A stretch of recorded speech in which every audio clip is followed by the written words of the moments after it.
एक आदमी time looper में फंसा हुआ है जहां उसे एलीट मर्सेनरीज ऑन पीछा कर रही हैं और चक्र दर चक्र उसे जीवित रहने के लिए लड़ना होगा। साथ ही यह पता लगाना होगा कि यह सब क्यों हो रहा है। आज हम यम 2021 की फिल्म बॉस लेवलॉन की कहानी दोहराएंगे। जब रॉय, एक पूर्व यूएस आर्मी कप्तान, को पता चलता है कि उसकी पूर्व पत्नी जेम्मा की प्रयोगशाला नई सुरक्षा टीम भर्ती कर रही है, तो वह नौकरी के लिए वहां जाता है। हालांकि जेम्मा से बात करते समय उसे एहसास होता है कि कुछ अजीब हो रहा है और वह महिला बहुत चिंतित है। जिज्ञासु रॉय वहां क्या विकसित किया जा रहा है, इस बारे में सवाल पूछना शुरू करता है और पता लगाता है कि वह शाई ओसिरिस स्पिंडल मैडन पर काम कर रही है, एक प्रकार का कण त्वरक जो मार समय में हेर फेर ऑन करने में सक्षम है। अपने कार्यालय से परियोजना के संस्थापक कर्नल क्लाइव बर्न पूरी बातचीत सुन रहे हैं और मानते हैं कि वह बहुत ज्यादा बता रही है, इसलिए वह सुरक्षा प्रमुख ब्रेटन को प्रयोगशाला में जाकर उसे भगाने का आदेश देते हैं। जैसे ही ब्रेट वहां पहुंचता है, वह कहता है कि यह प्रतिबंधित क्षेत्र में है और इस वजह से वहां आने की अनुमति नहीं है। अंत में वो कहता है कि वे भर्ती नहीं कर रहे हैं और रिज्यूम कर्नल के पास ले जाता है, जो फाइल की जांच करता है और कहता है कि रॉय ऐसा व्यक्ति है जिस पर मेखड़ी नजर रखनी चाहिए। प्रयोगशाला में जेम्मा रॉय के बालों का एक गुच्छा काट लेती है और यह महसूस करते हुए कि कर्नल को उसकी उपस्थिति पसंद नहीं है, वह उसे सावधान रहने की चेतावनी देने की कोशिश करती है। लेकिन तभी ब्रेड कुछ सुरक्षा कर्मियों के साथ उसे बाहर निकालने के लिए लौटता है। रॉय के जाने से पहले जेम्मा उसे गले लगाती है और उसके कान में फुसफुसाती है कि उसने उसके घर पर एक पैकेज छोड़ा है और यह भी कहती है कि सुराग ओसिरिस मौन है। बिल्कुल समझ ना आने के साथ कि अभी क्या हुआ, रॉय एक बार में जाता है जहां वह एलिसन नाम की एक डेंटल असिस्टेंट से मिलता है और बहुत ज्यादा पीना शुरू कर देता है। लेकिन जिस पल वह लड़की दूर जाती है, जेम्मा उसे फोन करके कहती है कि वह न कठोर कदम उठाएगी और उसे मदद चाहिए। लेकिन कर्नल एक बार फिर सब कुछ सुन रहा है और कॉल ड्रॉप करवाने में कामयाब हो जाता है। बिना रॉय को ठीक से समझा पाए कि उसकी योजनाएं क्या हैं, जेम्मा उस आदमी के बालों को एक प्रकार के कैप्सूल में डालती है और स्पिंडल की ओर चल पड़ती है, बिना यह कल्पना किए कि कर्नल ने सब कुछ सुन लिया है और अब जानता है कि वह उसे धोखा देने की कोशिश कर रही है। एक बार फिर समझ नहीं आ रहा है कि क्या हो रहा है। रॉय घर जाता है और एलिस के साथ रात बिताता है। जेम्मा ने उन बालों के साथ स्पिंडल में जो किया, वो रॉय को एक अनंत टाइम लूपन में डाल देता है, जहां वह हमेशा अब सुबह 7 बजे मर्सेनरीज द्वारा शिकार होते हुए जागता है। और हर बार जब उसे उनमें से किसी एक द्वारा खत्म किया जाता है, वह वापस अपने बिस्तर पर चला जाता है और दिन को शुरू करता है। 14 से अधिक बार उन्हीं मर्सेनरीज का सामना करने के बाद रॉय ने उनमें से ज्यादातर को निष्क्रिय करना सीख लिया है। वह आसानी से उस आदमी से निपट सकता है जो उसके घर में घुसता है। मानो यह काफी नहीं था, इस आदमी के ठीक बाद एक हेलीकॉप्टर आता है जिसमें एक शूटर वाई मिनीगन वीएस का उपयोग करके अपार्टमेंट पर गोलियां बरसा रहा होता है। लेकिन रॉय इस आदमी से भी निपट सकता है, उसके माथे में सीधे एक चाकू फेंककर, जिससे वह हथियार पर नियंत्रण खो देता है और पायलट को मार देता है, जो हेलीकॉप्टर को सीधे अपार्टमेंट में क्रैश करा देता है। जीवित बचने के लिए रॉय को रेत के ट्रक में खिड़की से कूदना पड़ता है। दिन की इस सुखद शुरुआत में उसके बाद रॉय किसी अजनबी की कार चुराता है और 2 अन्य बाउंटी हंटर्स के साथ फास्ट एंड फ्यूरियस स्टाइल में सड़कों पर भागना शुरू कर देता है। जब वह गोली नहीं खाता या किसी अन्य वाहन से टकराकर गेम ओवर नहीं होता, तो वह बस के पास एक जोखिम भरा पैंतरा करके अपने पीछा करने वालों से छुटकारा पाने में कामयाब हो जाता है और सीधे अब मिस्टर चाव के बारंग की ओर जाता है। हर बार जब वह इस हिस्से तक पहुंचता है, रॉय 2 बोतल शराब ऑर्डर करता है और ठीक उसी तरह बहुत ज्यादा पीना शुरू कर देता है। साथ ही वह हमेशा वही लोग मिलते हैं, डिशिन शमोडेव, एक सुरक्षा विशेषज्ञ, और वो डाई फांग सोना, फेंसिंग मास्टर, जिसने विश्व चैंपियनशिप 12 बार जीती है। लेकिन भले ही उसने वही दिन 100 से अधिक बार जिया हो, रॉय उस बिंदु से आगे नहीं बढ़ पाता। चाहे वह कहीं भी हो, हमेशा दोपहर 12:47 में आर्लिस पर सभी जीवित मर्सेनरीज उसे ढूंढ लेते हैं और एक साथ खत्म कर देते हैं। अन्य सभी प्रयासों की तरह रॉय सुबह 7 बजे ठीक अपने बिस्तर पर फिर से दिखाई देता है और हर चक्र में उसे अलग अलग तरीकों से खत्म किया जाता है। कभी बशरण गुआन यनमनम नाम की तलवारबाज द्वारा सिर काटा जाता है, कभी मिनीगन वाले आदमी द्वारा मशीन गन से उड़ा दिया जाता है या फिर एक बौने द्वारा उड़ा दिया जाता है। साथ ही निश्चित रूप से नियमित कदम हेडशॉट मैनार भी। लेकिन कोई फर्क नहीं पड़ता, उसे हमेशा खत्म कर दिया जाता है और इस बुरे सपने को फिर से जीना पड़ता है। इतनी बार खत्म होने के बाद एक चक्र में आखिरकार रॉय को शक होता है कि इसका जेम्मा द्वारा विकसित किए जा रहे ओसिरिस स्पिंडलान से कोई लेना देना है। वह मदद पाने की कोशिश में उसे फोन करता है, लेकिन उसकी जगह कर्नल क्लाइडस जवाब देता है और दावा करता है कि उसे बहुत संदिग्ध दुर्घटना हुई है और अब वह जीवित नहीं है। लेकिन उसे दुख मनाने का भी समय नहीं मिलता। जैसे ही वह खबर प्राप्त करता है, कहीं से वाजुड़वा बच्चे मन प्रकट होते हैं और 2 बाजू का शॉट से उसे उड़ा देते हैं। अब यह जानकर कि जेम्मा जीवित नहीं है और उसकी मदद नहीं कर सकती, रॉय एक के बाद एक प्रयास में यह पता लगाने की कोशिश करता है कि वास्तव में क्या चल रहा है, लेकिन हमेशा मर्सेनरीज द्वारा खत्म कर दिया जाता है। कई बार विफल होने के बाद दोपहर 12:47 मैदान पर रॉय को आखिरकार याद आता है कि जेम्मा ने अलविदा कहते समय क्या कहा था। वह उन पैकेजों को देखने जाता है जहां उसे ओसिरिस कवर वाली किताब के साथ एक लिफाफा मिलता है। अपनी चतुराई के कारण रॉय बस जो कुछ भी चल रहा है उसे भूल जाता है और कमरे के बीचों बीच किताब पढ़ना शुरू कर देता है। लेकिन जल्द ही हेलीकॉप्टर गनमैन द्वारा खत्म कर दिया जाता है। अगले चक्र में रॉय हमेशा की तरह वही कार चुराता है और एक बार फिर साबित करता है कि वह पूरी तरह पागल है जब वह गाड़ी चलाते हुए पढ़ने की कोशिश करता है और उस बस से टकराकर तुरंत अपनी जान गंवा देता है। इन दोनों ऐसे शानदार मान कोशिशों के बाद रॉय को आखिरकार एक अच्छा विचार आता है। ग्रेनेड लॉन्चर से बाउंटी हंटर की कार को उड़ाने के बाद वह एक शांत जगह पर जाने का फैसला करता है ताकि वह किताब पढ़ सके और पता लगा सके कि जेम्मा ने उसके लिए वहां क्या सुराग छोड़े हैं। एक तरह की भूमिगत गैलरी में बेंच पर बैठकर रॉय किताब खोलता है और देखता है कि जेम्मा द्वारा कई वाक्यों को रेखांकित किया गया था। लेकिन किताब पढ़ते समय वह अपने बेटे जॉयन को एक आदमी के साथ कुछ खरीदते हुए देखता है और एक गेम स्टोर में प्रवेश करता है। चूंकि जेम्मा को कर्नल द्वारा खत्म कर दिया गया था, अब रॉय ही लड़के के लिए परिवार में बचा हुआ एकमात्र व्यक्ति है। लेकिन उसकी एक समस्या है। जॉय को अभी तक नहीं पता कि रॉय उसका पिता है। लड़के के करीब आने की कोशिश में रॉय वीडियो गेम स्टोर में प्रवेश करता है और उसे ढूंढना शुरू करता है। लेकिन एक अजीब बात होने लगती है। जैसे ही रॉय पास आता है, सभी एनालॉग मॉनिटर में क्वांतकलन होने लगता है। जगह घूमने और सभी के गेम प्ले को बाधित करने के बाद रॉय आखिरकार जॉय को ढूंढ लेता है। थोड़ी देर बात करने के बाद वह लड़के को टहलाने और दूर रहने के समय की भरपाई करने का फैसला करता है। लेकिन जैसे ही वे गैलरी से बाहर निकलते हैं, रॉय एक घड़ी देखता है और महसूस करता है कि अभी दोपहर के 12:50 बन है, जो उसके जीवित रहने के समय से 3 मिनट अधिक वंडाबरान है। जब वह बार में होता है तो उन दो जगहों के बारे में सोचता है जहां वह सबसे लंबे समय तक जीवित रहने में कामयाब रहा। बार का आंतरिक हिस्सा पूरी तरह धातु से बना है और गैलरी एक भूमिगत जगह है। इसलिए दोनों जगहों की ऐसी विशेषताएं हैं जो रेडियो तरंगों और जीपीएस के साथ बहुत हस्तक्षेप करती हैं, यानी उस पर नजर रखी जा रही है। लेकिन जब उसे एहसास होता है कि अब कुछ नहीं किया जा सकता, तो रॉय एक बार फिर बची हुई सभी मर्सेनरीज द्वारा घेर लिया जाता है।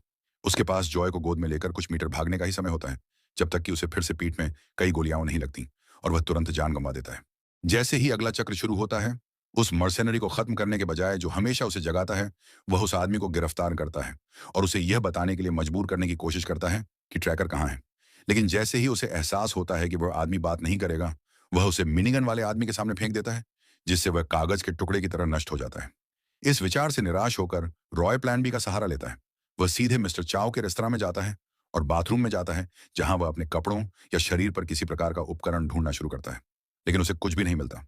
पूरी तरह निराश रॉय सोचता है कि क्या करना है।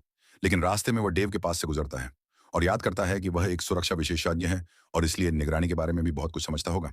रॉय ट्रैकर्स के बारे में डेव से बात करना शुरू करता है और पता लगाने में सक्षम होता है कि ट्रैकर लगाने की सबसे आम जगह दाढ़ में मन होती है। हाँ, वही डेंटल असिस्टेंट जिसने पिछली रात उसमें ट्रैकर लगाया था। उपकरण से छुटकारा पाने के लिए रॉय मिस्टर चाओ से प्लायर्स की एक जोड़ी मांगता है और बाथरूम में चला जाता है, जहां वह अपने दांतों को एक एक करके निकालना शुरू कर देता है। आखिरकार उसे लोकेटर मिल जाता है, लेकिन अब बहुत देर हो चुकी है। ठीक 12:47 पर मर्सेनरीज में से एक उसे बाथरूम में डिवाइस हाथ में लिए हुए ढूंढ लेता है और गेम ओवर। अगले प्रयास में रॉय हमेशा की तरह पहले मर्सेनरी को खत्म करता है, लेकिन एलिस को भागने देने के बजाय जैसा वह हमेशा करता है, वह उसे मर्डर करता है और उसे यह बताने के लिए मजबूर करता है कि ट्रैकर लगाने के लिए किसने भेजा था। इससे उसे आखिरकार एहसास होता है कि यह सब अकर्नल का काम है। इस नई जानकारी के साथ रॉय बार में जाता है और एक बार फिर अपना दांत निकालता है। अब लॉकेटर हाथ में लेकर वही मर्सेनरीज को आकर्षित करना शुरू करता है और आखिरकार अपना बदला शुरू करता है, उन्हीं तरीकों से उन्हें खत्म करके जो उन्होंने इस्तेमाल किए थे। उनकी जान लेने के बाद रॉय एक परित्यक्त फैक्ट्री में शवों को इकट्ठा करता है और छोटे कद के व्यक्ति के विस्फोटकों का उपयोग करके मर्सेनरीज के टुकड़े टुकड़े कर देता है, जैसा उसने कई बार किया था। एक बार जब वह मर्सेनरीज को हरा देता है, तो रॉय को ब्रेड का फोन आता है और वह जेम्मा के साथ जो हुआ उसका बदला लेने की कसम खाता है। लेकिन यह आसान नहीं होगा। केवल ब्रेट और कर्नल ही उसके उद्देश्य को पूरा करने के लिए बचे हैं। रॉय रिसर्च सेंटर की ओर गाड़ी चलाता है और कई अलग अलग तरीकों से जगह पर हमला करने की कोशिश करता है, लेकिन उन सभी में वह अंततः गार्ड्स का ध्यान खींचता है और ब्रेट द्वारा खत्म कर दिया जाता है। ऐसा तब होता है जब वह पागल दीवार से टकराकर खुद की जान नहीं लेता। 3 और चक्र बर्बाद करने के बाद रॉय आखिरकार अपने दिमाग का इस्तेमाल करने और चुपके से जाने का फैसला करता है। वह फिर उन मर्सेनरीज में से एक को ढूंढता और खत्म करता है जो उसका पीछा कर रहा था। भवन में घुसने के लिए उसके कपड़े और बैग चुरा लेता है, लेकिन किसी कारण से लिफ्ट सुरक्षा प्रणाली आईडी कार्ड नहीं पढ़ पाती है और जब लिफ्ट में एक सुरक्षा गार्ड कार्ड जांचने के लिए कहता है, तो उसका मैडों खुल जाता है। इस समस्या के कारण अगले चक्र में वह कार्ड का उपयोग करने की कोशिश करने से पहले ही लिफ्ट गार्ड को खत्म कर देता है। लेकिन जैसे ही वह उस मंजिल पर पहुंचता है जहां वह जाना चाहता था, वह ब्रेट और अन्य सुरक्षा गार्डों से घिर जाता है, जो उसे फिर से शुरू करने के लिए खुदकुशी करने के लिए मजबूर करते हैं। तीसरे प्रयास में रॉय फिर से पूरे रास्ते वापस जाता है और एक बार फिर लिफ्ट गार्ड को खत्म कर देता है। लेकिन जब वह उस मंजिल पर पहुंचता है जहां वह जाना चाहता था, तभी उसे एहसास होता है कि वहां एक सुरक्षा कैमरा है। इसीलिए हर बार उसका पता चल जाता है और वह खत्म हो जाता है। चौथे प्रयास में रॉय आखिरकार समझता है कि उस मर्सेनरी को सुविधा के प्रतिबंधित क्षेत्रों की पहुंच नहीं थी। अभी भी बाहर रहते हुए वह सुरक्षा गार्डों में से एक की वर्दी और कार्ड चुरा लेता है ताकि वह अंततः अपने भेष के साथ आगे बढ़ सके और लिफ्ट का उपयोग कर सके। जब वह प्रयोगशाला की मंजिल पर पहुंचता है, रॉय लिफ्ट से निकलता है और बेखबर गार्डों को खत्म करना शुरू कर देता है। आखिरकार वह अगले कमरे तक पहुंचने में कामयाब होता है, जहां मैं गुआन येनन पहले से ही उसका इंतजार कर रही है। एक छोटी बातचीत के बाद गुआन येन अपने सभी तलवारबाजी कौशल दिखाती है और रॉय की ओर भागना शुरू कर देती है। समुराई जैक फंड की तरह उसकी पिस्टल काट देती है और कुछ ही देर बाद उसके सिर के साथ भी ऐसा ही करती है। यह देखकर कि एक साधारण पिस्तौल पर्याप्त नहीं होगी, अगले प्रयासों में रॉय रास्ते में अन्य अधिक शक्तिशाली हथियार लेता है। लेकिन सब मशीन गन और यहां तक कि राइफल का उपयोग करने पर भी वह तलवारबाज द्वारा बार बार सिर कटवा देता है। इतनी बार हारने के बाद रॉय को आखिरकार याद आता है कि उसने अभी भी ऑसिरिस की किताब नहीं पढ़ी है और वह जेम्मा का छोड़ा संदेश देखने के लिए भूमिगत गैलरी में वापस जाता है। रेखांकित वाक्यों को पढ़ने पर रॉय को एहसास होता है कि और जेम्मा वह थी जिसने स्पिंडल का उपयोग किया था, और अगर वह इन चक्रों को समाप्त करना चाहता है तो उसे कर्नल को रोकना होगा। ये जानते हुए कि उसके पास गुआनियन से आगे निकलने और कर्नल तक पहुंचने का वर्तमान स्थिति में कोई मौका नहीं है, रॉय उसका सामना करने की कोशिश छोड़ देता है और चीनी रेस्तरां के सामने जाने का फैसला करता है, जहां वह उस फेंसर से उसे प्रशिक्षित करने के लिए कहता है। यहां से वह दर्जनों चक्रों में सिर्फ दाई फांग के साथ तलवारबाजी का अभ्यास करता है, जब तक कि वह परम कौशल स्तर तक नहीं पहुंच जाता। द्वंद्व के लिए तैयार महसूस करते हुए रॉय गुआनियन के पास वापस जाता है, दीवार पर लटकती तलवारों में से एक लेता है और अपने सभी नए कौशल का उपयोग करके युद्ध में अपने प्रतिद्वंद्वी को अपमानित करता है, उसके बाल काटता है और कई बार दिखाता है कि अगर वह चाहता तो उसे खत्म कर सकता था। लेकिन कुछ समय मजे करने के बाद वह आखिरकार थक जाता है और गुआनियन को उसी की तलवार से छुरा घूम देता है। उसी पल ब्रेड कर्नल के साथ कमरे में पहुंचता है और रॉय पर गोली चलाना शुरू कर देता है, जो एक स्तंभ के पीछे छिप जाता है। उसे खत्म करने के लिए ब्रेड उसकी ओर दौड़ता है और स्तंभ के पीछे भी झुकता है, लेकिन कुछ ही सेकंड बाद माने गुआनियन की तलवार में अपने माथे में फंसी हुई लौटता है। अब उसे रोकने वाला कोई नहीं है। रॉय कर्नल को हाथों हाथ मुकाबले पान के लिए चुनौती देता है और उसकी ओर बढ़ना शुरू कर देता है। हालांकि दोनों ने सैन्य प्रशिक्षण लिया है, कर्नल क्लाइव स्पष्ट रूप से श्रेष्ठ है और रॉय को दूर फेंकने में कामयाब होता है। वह फिर फर्श से ब्रेड की पिस्तौल पकड़ने का प्रयास करने के लिए इस क्षण का फायदा उठाता है, लेकिन रॉय उसकी तलवार पकड़ लेता है और कर्नल के कुछ भी करने से पहले उसके हाथ में छुरा घोंप देता है। जीत लगभग गारंटी होने के साथ रॉय कर्नल से बात करना शुरू करता है और उसे बताता है कि जेम्मा ने स्पिंडल का उपयोग किया ताकि वह उसे रोक सके, लेकिन वह कमीना इसे अनदेखा कर देता है और कहता है कि रॉय को जॉय की रक्षा करने के लिए अपना समय इस्तेमाल करना चाहिए, न कि उसे खत्म करने की कोशिश करने में। ये विश्वास न करते हुए कि कर्नल ने उसके बेटे के साथ कुछ किया है, रॉय उसका सिर काट देता है और तुरंत गैलरी की ओर तेजी से गाड़ी चलाना शुरू कर देता है। लेकिन जब वह घटनास्थल पर पहुंचता है तो वह सबसे बुरे दृश्य का सामना करता है। उसके मां जीवनहीन बेटन को शव उठाने वाले उठा रहे हैं। बेकाबू होकर रॉय अपने बेटे की ओर भागना शुरू कर देता है, जबकि पुलिस उसे रोकने की कोशिश करती है। लेकिन अचानक उनके पीछे एक भारी धमाका होता है, जिसके बाद प्रकाश की एक विशाल चमक आती है। ये टर्नराउंड दुनिया का अंत सोना अब फन है। ये पता चलता है कि जब कोई व्यक्ति ऑसिरिस स्पिंडल के प्रभाव में बहुत लंबे समय तक रहता है तो उसका अस्तित्व ब्रह्मांड में नौपतन कोण पैदा करने लगता है, जिसके परिणाम स्वरूप हम जो कुछ भी जानते हैं उसका विनाश होता है।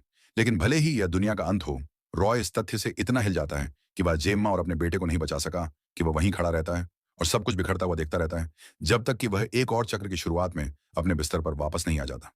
ये जानते हुए कि वह खुद दुनिया के अंत का कारण बन रहा है और चाहे वह कुछ भी कर ले वह अपने बेटे को खो देगा, रॉय मन वाकुपनेन अत्यधिक उदास वर्णन हो जाता है और लूप के पीछे के रहस्य को सुलझाने की कोशिश करना छोड़ देता है। वह लगातार कई चक्रों तक बस बिस्तर पर पड़ा रहता है और कई अलग अलग तरीकों से खत्म हो जाता है।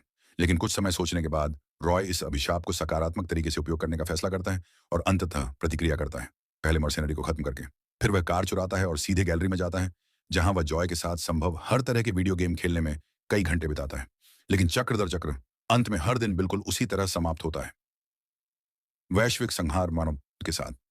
अपने बेटे के साथ कुछ और दर्जन चक्र बिताने के बाद रॉय जॉय से जेम्मा के बारे में बात करना शुरू करता है, कुछ अलग लाने के इरादे से। लेकिन वह शायद ही कल्पना कर सका कि यह बातचीत बेहद महत्वपूर्ण होगी। जैसे ही वे उसकी मां के काम के बारे में बात करते हैं, जॉय कहता है कि वह घर नहीं आई है और सुबह सिर्फ फोन करके कहा कि अगर कुछ होता है तो उसे रॉय को ढूंढना चाहिए।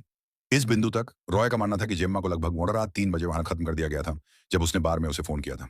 लेकिन अब यह जानकर कि उसने सुबह जॉय से बात की थी, रॉय लड़के के सेल फोन की जांच करने का फैसला करता है और पता लगाता है कि मैं सुबह 7:03 तक वह अभी भी जीवित थी। यह पता चलता है कि सभी चक्र ठीक सुबह 7 बजे में शुरू होते हैं और उसने जॉय को न्याना 7 बजकर शुरू किया। 3 स्टार पर फोन किया, मतलब जब रॉय जागता है तब जेम्मा अभी भी जीवित होती है और शायद उसके पास अभी भी उसे बचाने का मौका होता है। यह न जानते हुए कि उसे कब खत्म किया गया था, रॉय उस चक्र का अंत अपने बेटे के साथ बिताता है। अगले प्रयास में वह कर्नल तक फिर से पहुंचने के लिए परिसर पर हमला करने लौटता है। प्रयोगशाला के अंदर रॉय फर्श पर जेम्मा का जीवनहीन शरीर देखता है और कैमरों से देख सकता है कि सुबह 7:14 मां ब्रेट ने उसे खत्म कर दिया था। यानी उसके जागने के बाद उसके पास उसे बचाने के लिए 14 मिनट हैं। इस जानकारी के साथ रॉय एक बार फिर ब्रेट और कर्नल को खत्म कर देता है, फिर खुदकुशी कर लेता है। ये शुरुआत हो सकती है उसके अंतिम प्रयास कि अगर वह उसे बचाने में कामयाब होता है। सुबह 7 बजे ठीक रॉय अपने अपार्टमेंट में जागता है और पहले मर्सनरी को खत्म करने में कामयाब होता है। लेकिन मिनीगन वाले आदमी पर हमेशा की तरह चाकू फेंकने के बजाय इस बार वह हेलीकॉप्टर में कूद जाता है और ठीक 1.5 मिनट वार में वह शूटर को नीचे गिराने और पायलट को आत्मसमर्पण कराने में कामयाब होता है ताकि वह उसे इमारत की छत पर हेलीपैड पर ले जाए पर ले। फिर वह अंततः भवन में घुस जाता है और उनके पास आने का इंतजार करता है। जब ऐसा होता है तो रॉय अपने सारे क्रोध के साथ मिनीगन का इस्तेमाल करता है और ढाल ने एक ही बार में सभी बाउंटी हंटर्स को खत्म कर देता है। मानो यह काफी नहीं था, वह गुआनियन की तलवार लेता है और प्रयोगशाला की ओर बढ़ना जारी रखता है, रास्ते में मिलने वाले सभी गार्ड्स को खत्म करते हुए। पूरी इमारत साफ करने के बाद रॉय प्रयोगशाला में पहुंचने में कामयाब होता है जब ब्रेट जेम्मा को खत्म करने वाला होता है और उसमें ब्लेड घूम देता है। अंत में वह कर्नल को आखिरी बार खत्म करता है और जेम्मा को गले लगाता है जो अब सुरक्षित है। लेकिन यह अभी खत्म नहीं हुआ है। लूप को समाप्त करने के लिए जेम्मा और रॉय स्पिंडल के पास जाते हैं। वह बताती है कि उसने उससे लिए बालों का उपयोग उसके डीएनए को ब्रह्मांड में एक प्रकार की खोई हुई वस्तुओं में बदलने के लिए किया था। इस संहार को हल करने और दुनिया के अंत को दोहराने से रोकने के लिए रॉय को अपने मांस को स्पिंडल के कोरन में वापस करना होगा और इस तरह अंततः अस्थिरता को समाप्त करना होगा। यह ना जानते हुए कि क्या वह इससे जीवित बच पाएगा, रॉय जेम्मा से कहता है कि वह उसे प्यार करता है और विदाई में उसे चूमता है। फिर वह धीरे धीरे कोर की ओर चलता है जबकि उस महिला को देखता है जिससे वह प्यार करता है, यह ना जानते हुए कि क्या वह उसे फिर कभी देख पाएगा। लेकिन फिर भी वह हार नहीं मानता और स्पिंडल में प्रवेश कर जाता है, अंततः ब्रह्मांड में संतुलन बहाल करता है। तो आपको यह फिल्म कैसी लगी, इसे नीचे कमेंट्स में लिखें और अगर आपको वीडियो पसंद आया तो कृपया लाइक करें और अधिक फिल्म रिकैप्स के लिए सब्सक्राइब करें। अगली बार मिलते हैं।